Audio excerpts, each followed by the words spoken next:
It seems that nowadays everything you read, watch, or hear has some spin on it. Today we're going to look at the spin in statin headlines, journal titles, and handouts given to parents. Do 1 in 10,000 patients have to get off statins because of muscle problems? Or is it 30%? It depends on the spin. Stay tuned.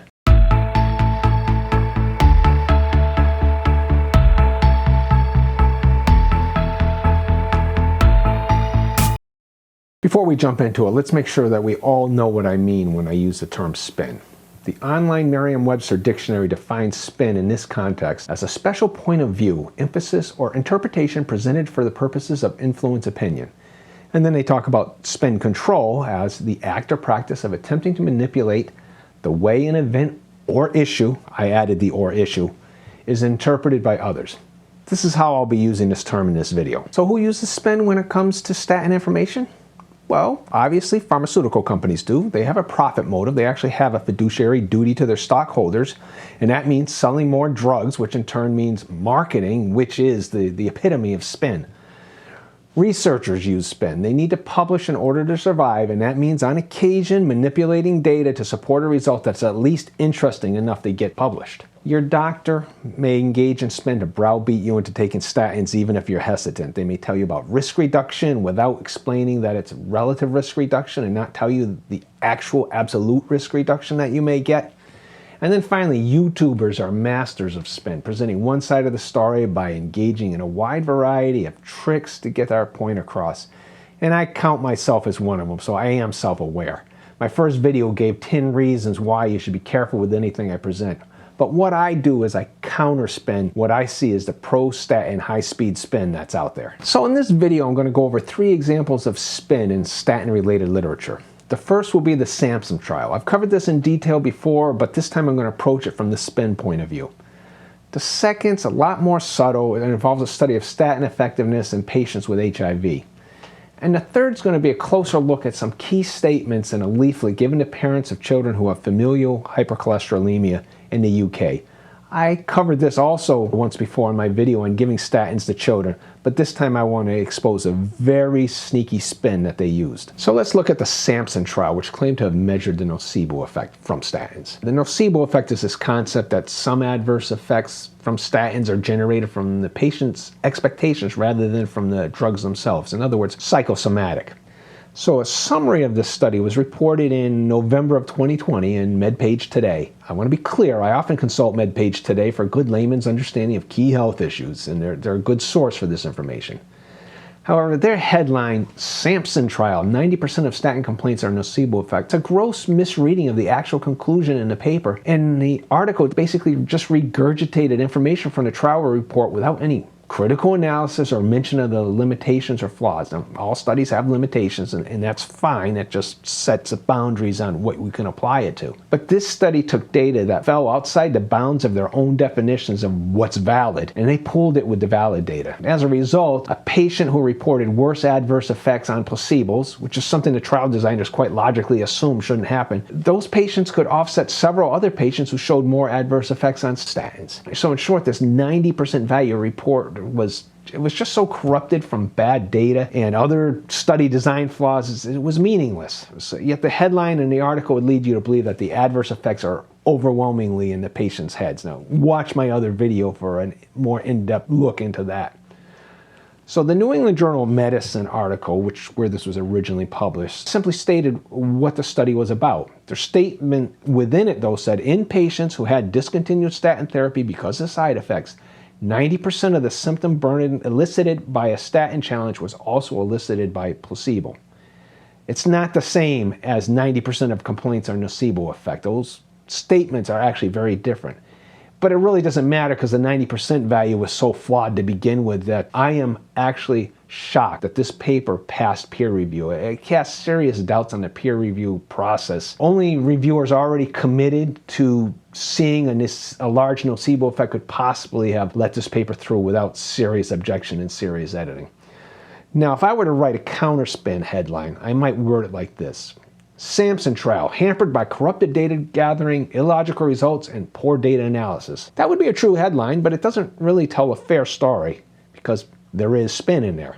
An unbiased look at the data from this study could actually have yielded some useful information. I went through the data and I found that it actually showed how many people, it wasn't everybody, but a high percentage of people were actually statin intolerant according to the data that they reported. So a more balanced headline might read like this: Samson trial provides insight into difficulties of assessing nocebo effect. A conclusion that the nocebo effect undoubtedly exists, but measuring it is really hard. That would be an admission that the trial failed to measure what it set out to do. And that's a tough thing for any researchers or group of researchers to do. And good luck with getting that published. So my next example is a little more nuanced, and it's from a study of the effect of pitavastatin. That's sold under the trade name Livalo, and the effect on HIV positive patients. So the MedPage Today headline read, Statin-reduced risk of heart disease in people with HIV. And that's kind of a straightforward summary of the trial, but it doesn't provide any context. What the study found was that the relative risk reduction of pitavastatin in HIV positive patients was about the same as it is in the general population. Now, that may actually seem a ho-hum, but it is important. The headline makes it seem as if this is a startling revelation with massive promise, when it actually hints at is the HIV status doesn't impact the effectiveness or ineffectiveness of statin therapy. The New England Journal of Medicine also published this paper that reported on this, and the title was a little more prosaic: Pitavastatin to prevent cardiovascular disease and HIV infection. In other words, the title just said what the trial was doing.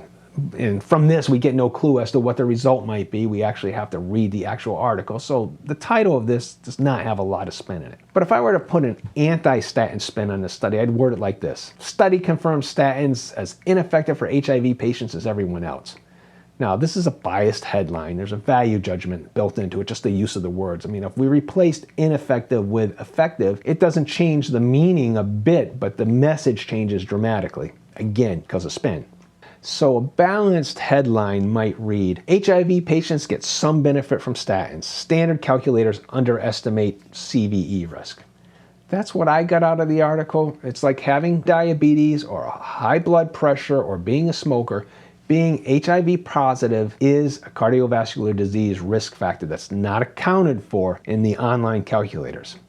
So the study found a rate of 7.32% major adverse cardiac events, or MACE, per 1,000 person years in the control group, with a reduced rate of 4.8% per 1,000 person years in the treated group, which translated, according to them, to a 5-year number needed to treat of 106. In other words, they'd have to treat 106 patients for 5 years to avoid one MACE.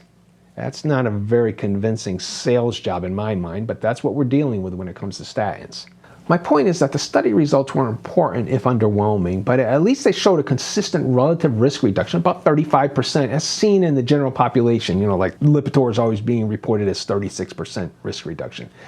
And given that there's an increased risk from being HIV positive, this could still translate into some patients finding the benefits of statin therapy worth it to them. For our third example, I want to revisit the informational leaflet given to parents in the UK when faced with deciding if their children should be on statins. Let's acknowledge that familial hypercholesterolemia, or FH, which I'll call it from now on, it should be taken seriously. FH comes in two basic forms: heterozygous FH, meaning that the FH genes are inherited from one parent but not the other, and homozygous FH, meaning that the FH genes are inherited from both parents. Now, I have a friend with heterozygous FH, and he tells me that his family tree has a lot of dead branches in it where homozygous FH is present, so it is a serious condition. So the parental leaflet is worth quoting at length. They ask this: what is the likelihood of my child experiencing side effects when taking a statin? And their answer, and you notice their answer only addresses one side effect, not all the others. Statins can cause muscle pain, and while some adults and children do complain of muscle pain, this generally, and we're going to get back to that word generally in a moment, stops once a statin has been taken for a few months. The muscle pain is a bit like being less fit for a while, so for a few weeks your muscles are more likely to feel the effect of exercise. But by continuing to your usual exercise, you will return to your normal fitness levels. Okay, generally is an inexact term, but I think most of it would take it to mean most of the time, maybe 80%, 90%.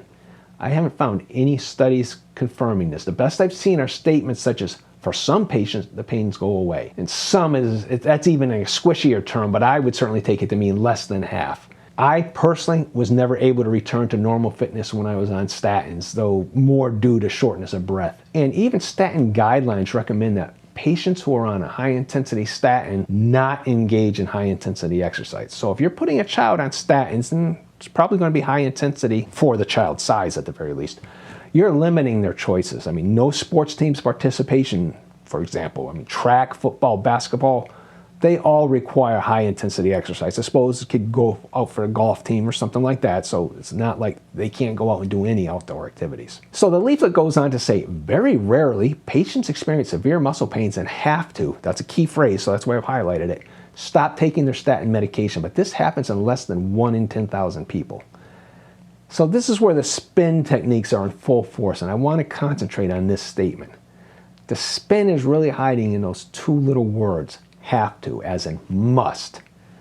Well, if I were a parent, I'd look at it and say, well, 1 in 10,000 looks like it's worth the risk and we can deal with it in the unlikely event that it comes up. Well, that 1 in 10,000 number is people who suffer severe muscle damage, not the number of people who find that the muscle pain interferes with their quality of life. The key phrase is have to, as in mandatorily stop, probably by doctor's orders, because the doctor sees signs of muscle damage. In a study of 1.12 million people, statin-induced rhabdomyolysis was seen in 102 patients. That's about 1 in 11,000. So these 1 in 10,000 are basically rhabdomyolysis and maybe cases of necrotizing myositis or other really serious muscle damaging diseases. So basically that's saying that unless there's an actual life-threatening muscle damage, you don't have to get off them. So that's where the spin is hiding. This is not what a parent would expect reading this. There's a 10 to 25% chance that your child will experience muscle pain, and it may significantly degrade their quality of life. Never mind that your child may be in so much pain that they cry themselves to sleep at night. They don't have to get off the statins in that case, according to the medical community. To me, this is why it's important to really know whether FH is actually present, because subjecting yourself or your child to this unnecessarily it's just incomprehensible to me. A parent should decide when they have to get off statins condition has arisen. Parents shouldn't be looking for, well, this is 1 in 10,000, the kid's being a whiner. Like, no, you've got to seriously decide if it's time to take them off the statin. So the lesson in this, well, the leaflet downplays the frequency of problems and skirts on the edge of spin, and it wanders into outright lying by exploiting the parent's interpretation of ordinary language. Oh, they have to get off the statin. When something else is meant. Oh, they're going to have severe muscle damage, so therefore they have to get off the statin. So what's the point in all this? Spin permeates everything. My videos, your doctor and pharmacist are spinning. Big Pharma's obviously spinning us all the time. Even medical journals, which we expect to be unbiased, they're spinning us, and then most obviously internet sources. I'd like to look at a response to that editorial that was titled Statin Denialism, an Internet-Driven Death Cult. I've mentioned it in many other videos. And this response is from Dr. Dena S. Davis, so I'll put a few notes about her in the description. And she exposes the hidden spin in the whole issue of statin benefits. So let's just read that. This analysis, that is Nissen's editorial, fails to take into account some implications of what we might call the public health paradox. From an aggregate perspective, Nissen is right. Statins are effective at decreasing the risk for cardiovascular events in certain populations. However, from the perspective of the individual healthcare consumer, things look very different. That is almost the main point of this entire channel that I have here, that what applies to the population doesn't necessarily apply to the individual. It's easy to spot spin in opinions we disagree with. It's not so easy when we're looking in the mirror. So in our quest for knowledge, we need to look at contrary opinions and take them seriously, and even be prepared to change our own opinions when the evidence merits that. So that's my look at statin information spin. If you enjoy this content and find it useful, please like, comment, share, subscribe, and hit that notification bell so you'll know when I posted something new. And if you haven't seen this video, I recommend you take a look at it now. Thanks for listening.